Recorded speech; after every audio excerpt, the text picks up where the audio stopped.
Hello and welcome to my channel, The Curious Coder. Today I am going to cover another important interview question, cyclic dependency. It means that your beans are stuck in an infinite loop of creating each other. In this video, I'll show you exactly how a cyclic dependency happens, how to fix it quickly with @lazy, and most importantly, how to fix it by design so it never comes back.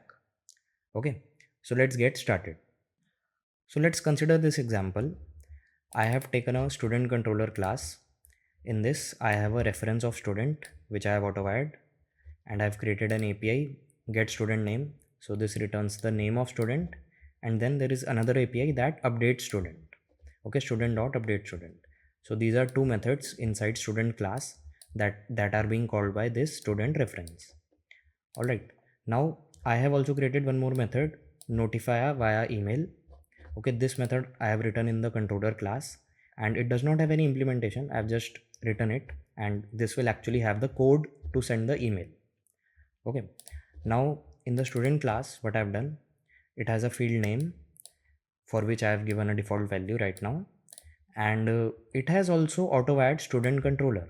Okay, so student controller is dependent on student, and student is dependent on student controller. So this is a classic example of cyclic dependency.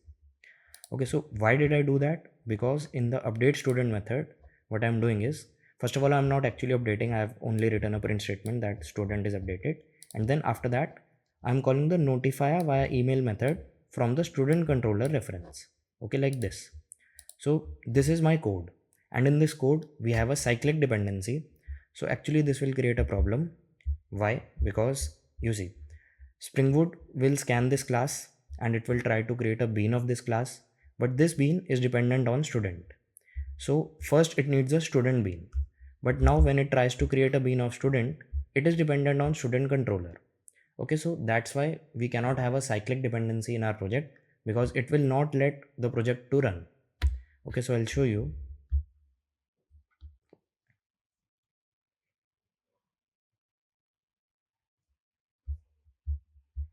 Great. So you can see that as expected, there is an error that says that there is a cyclic dependency. Okay, so how to solve this? See, the first thing is, like, whenever if you study this topic anywhere from any video, most of the people have given the logic that we use @lazy annotation, and I'll also show you the same fix. But before that, I want to tell you one thing, that is only a, it's kind of a hack. Okay, it's not an actual fix. Always the actual fix is that we should change our design. Okay, we should never have a cyclic dependency in our project. It's not right to code this way, because it can lead to problems. Okay, like the problem that we are facing. So what's wrong in this design? This notify via email method, if this method was not in the controller class, okay, and if I keep this method in some third class, then this cyclic dependency won't come. Okay, so that is the actual solution of this problem.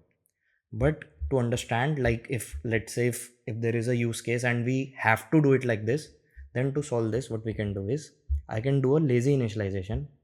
That is, let's say, in the student reference, what I do is I'll add this annotation @lazy. Okay, so what this will do is, basically, when compiler when Spring Boot tries to create a bean of student, it will just inject a proxy bean inside student controller reference. Okay, like a proxy object, so it will not be a real object. So it will allow the bean of student to be created, which will allow the bean of student controller also to be created. Okay, so this is how this problem can be solved. But again, this is just a hack. The actual problem, the actual fix also, I'll show you later in this video. Okay, so first let me run this.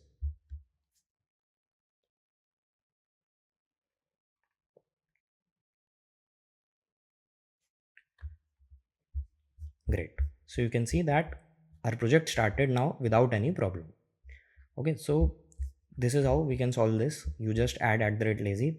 What it actually does is it creates a proxy of this bean student controller and injects that proxy in this reference student controller, which allows the student's bean to be created. And since the student's bean is created, then student controller's bean will also be created.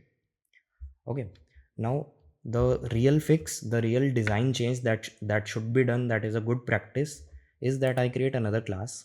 let's say notification service,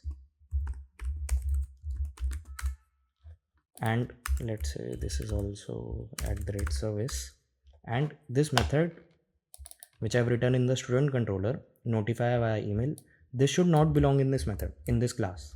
Okay, this method should be in this class, notification service, like this.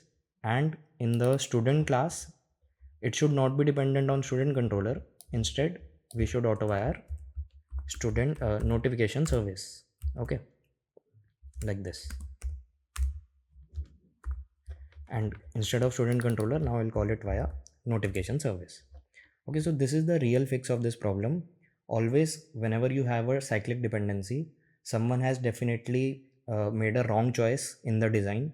So our first approach should always be to fix that design. But let's say if we fail in that and we just want a quick hack, for that we can use @lazy annotation. Okay. If you found the video helpful, please like, subscribe and hit the bell icon. Also, don't forget to catch today's tip of the day.